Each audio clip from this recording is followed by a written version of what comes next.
rear brakes, pads, and rotors on a Dodge Ram. That is a 1500 2014. Here's a little step-by-step how-to tutorial guide. So the lug nuts on this guy here, they are a 7/8, okay? There is 5 of them. When you're doing your brakes, always make sure that your parking brake is on. If you're doing the rears, you don't really have to because it makes your life a lot harder. But if you're doing the fronts, put your parking brake on, and always make sure it's in gear. So I'm going to be replacing both the rotor and the brake pads today for this customer because they have a grinding issue and it's coming off the other side there because the pad material is pretty low. I'm also going to be bleeding the rear calipers on this one, which is just right here is your bleeder caliper bleeder screw. Okay, you are going to need to remove this caliper bolt here and then just down here right there. Once you've done that, the caliper bracket is this piece that's sitting right here. If you're replacing the rotors, this has to come off. If you're not replacing the rotors, you can leave this on and you're gonna have a bolt right here and a bolt down there, okay? You'll be needing a 10mm socket for the caliper bolt and a 21mm socket for the caliper bracket.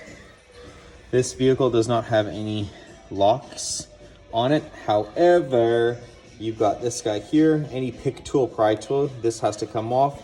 Your rotor will not come off with this on it, okay? So first step, wheel off.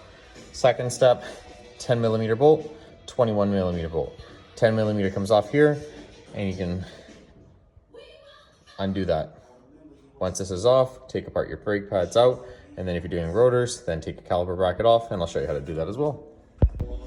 Once you got your caliper bolts out with your 10mm socket, slide them out the back here and literally you can shimmy this and wiggle it off. Okay, once you got it wiggled off, keep in note that there's a little tab, locking tab that's blocking it in here. So sometimes it's a lot easier just to remove the whole thing as a complete. But if you want, you can just tilt it and teeter it and then it'll slide out, okay? Easiest way though, to make your life simple, take the caliper off as well as the bracket at the same time. So I had to smack the living life out of this rotor with a 5-pound hammer to get it to break free. This person left it for a little too long. You can see where I was hitting it on the corner there. But yeah, helps if you lubricate the hinges and just smack it. Here's a tip for you. If you're doing your rotors and the rotor does not slide over your parking brake shoe, you need to adjust it. How to gain access to it is on the passenger side, it is below the axle. On the driver's side, it is above the axle. So basically you need a flathead screwdriver and in there it's going to be tough to see, but there's a star right there. You can kind of see it.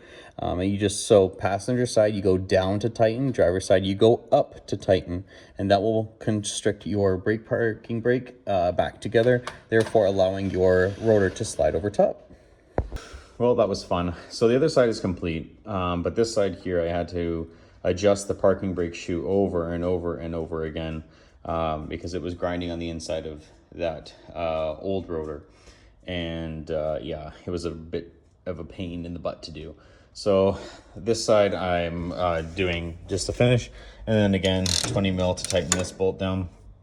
Then compress your caliper piston back in. Okay, you can use it with a C-clamp, whatever you want. Put a brake pad right here. And then use that as your press to push it in, and then you would just line up your pads. I always lubricate brake pads here just to make sure that they are in there nice and snug and that they have a barrier of grease there just to allow some movement as the caliper and the rotors and the pads all are moving down the road and you're stepping on the brakes. But that's pretty much it. Put your rotor back on, our brand new one, and then put your pads on there and then tighten it down, 21. And again, this one back here is a 10. And then once you've done that, that's pretty much it, you're done. If you do need to adjust the parking brake shoe on this side here, you will find it over here. But if you're on the driver's side, you're gonna find it just over here. There's a little tab here and you pull it down. All right, any questions, let me know.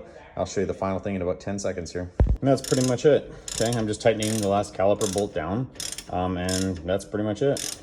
10mm on the caliper, 21 on the caliper bracket. put your wheel on, go for a road test, and make sure it's all functioning right, and you're done.